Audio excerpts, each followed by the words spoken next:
မတိစိတ်စက်ကွန်ရှက်ဆိုတာကျွန်တော်တို့ရဲ့စိတ်ထဲမှာသိသိထားတဲ့အတွေ့အကြုံတွေယုံကြည်မှုတွေစိတ်ခံစားမှုတွေနဲ့အမှုကျွတ်တွေကိုထိန်းချုပ်ထားတဲ့အစိတ်ပိုင်းတစ်ခုဖြစ်ပါတယ်မတိစိတ်ကိုအသုံးချပြီးဘဝကိုတိုးတက်အောင်မြင်အောင်လှုပ်ဆောင်နိုင်မဲ့နည်းလမ်းတွေကိုရှင်းပြထားပါတယ်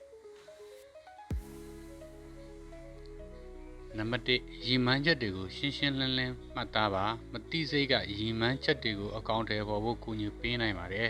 ဒါကြောင့်သင်ဘာကိုရောက်ရှင်တယ်ဘာကိုဖြစ်ရှင်တယ်ဆိုတာရှင်းရှင်းလင်းလင်းမှတ်သားပါရည်မှန်းချက်တွေကိုစည်ရန်ပြုစုပြီးနေ့စဉ်မြင်နေရအောင်နေရာတစ်ခုမှာရှိတ်ဆွဲထားပါနံပါတ်2အပြုသဘောဆောင်တဲ့အတွေးတွေကိုမွေးမြူပါမတိစိတ်ကအတွေးတွေကိုလက်ခံပြီးအကောင့်ထဲပေါ်ပေးပါတယ်အပြုသဘောဆောင်တဲ့အတွေးတွေကိုမွေးမြူပါဥပမာငါအောင်မြင်နိုင်တယ်ငါလုံနိုင်တယ်စတဲ့အတွေးတွေကိုနေ့စဉ်ပြန်လည်သတိရပါပုံမြင်များဖန်တီးခြင်း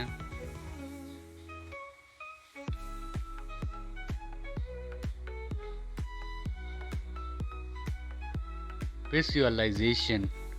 မတိစိတ်ကိုလှုပ်ဆော်ဖို့ပုံမြင်များဖန်တီးခြင်းကထိရောက်တဲ့နည်းလမ်းတစ်ခုဖြစ်ပါတယ်ဘယ်ရောက်ချင်တဲ့ပန်းနိုင်ကိုစိတ်ထဲမှာပုံပေါ်ပါအောင်မြင်တဲ့ပုံရိပ်တွေခံစားချက်တွေနေ့စဉ်စိတ်ကူးရင်ပါနံပါတ်4နေ့စဉ်အပြုတ်မှုတွေပြောင်းလဲပါမတိစိတ်ကကျွန်တော်တို့ရဲ့အမှုကျင့်တွေကိုထိန်းချုပ်ထားပါတယ်ဒါကြောင့်အောင်မြင်မှုကိုဥတည်တဲ့အပြုတ်မှုတွေကိုနေ့စဉ်လေ့ကျင့်ပါဥပမာစာဖတ်ခြင်းလေ့လာခြင်းလေ့ကျင့်ခန်းလုပ်ခြင်းစတာတွေကိုပုံမှန်လုပ်ဆောင်ပါ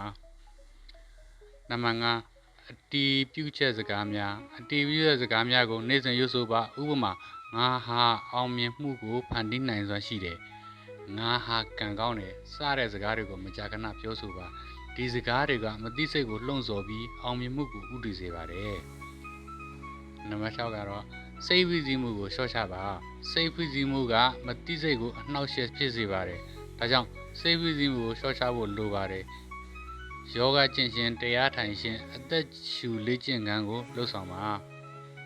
နံပါတ်9အိမ်မက်တွေကိုမှတ်သားပါအိမ်မက်တွေကမတိစိတ်ရဲ့လက္ခဏာတွေကိုပေါ်ပြနေတာဖြစ်ပါတယ်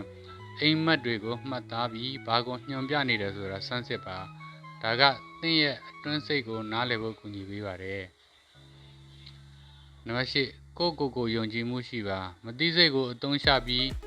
ကိုယုံကြည်မှုရှိဖို့လိုပါတယ်သင်ဟာအောင်မြင်နိုင်တယ်ဆိုတဲ့ယုံကြည်မှုကိုမွေးမြူပါကိုယုံကြည်မှုရှိမှသာမတိစိတ်ကသင်ကိုအောင်မြင်မှုစီဥတည်ပေးပါလိမ့်မယ်နံပါတ်9စိတ်ကူးယဉ်ခြင်းကိုအသုံးချပါစိတ်ကူးယဉ်ခြင်းကမတိစိတ်ကိုလှုံ့ဆော်ပေးတဲ့အင်အားတစ်ခုဖြစ်ပါတယ်သင်လိုချင်တဲ့ဘဝကိုစိတ်ကူးယဉ်ပြီးဒါကိုအကောင့်ထဲပေါ်ဖို့ကြိုးစားပါနံပါတ်10စိတ်ရှိပါမတိစိတ်ကိုအသုံးချပြီးဘဝတိုးတက်အောင်မြင်အောင်လှုပ်ဆောင်တာကအရှင်ယူရပါတယ်စိတ်ရှိပြီးဇွဲလုံးလားရှိဖို့လိုပါတယ်နေ့စဉ်လှုပ်ဆောင်မှုတွေမပြတ်မကွက်လှုပ်ဆောင်ပါဒီလီလန်းတွေကိုအသုံးချပြီးမတိစိတ်ကိုအသုံးချကသင်ဘဝကိုတိုးတက်အောင်မြင်အောင်လှုပ်ဆောင်နိုင်ပါတယ် Thank you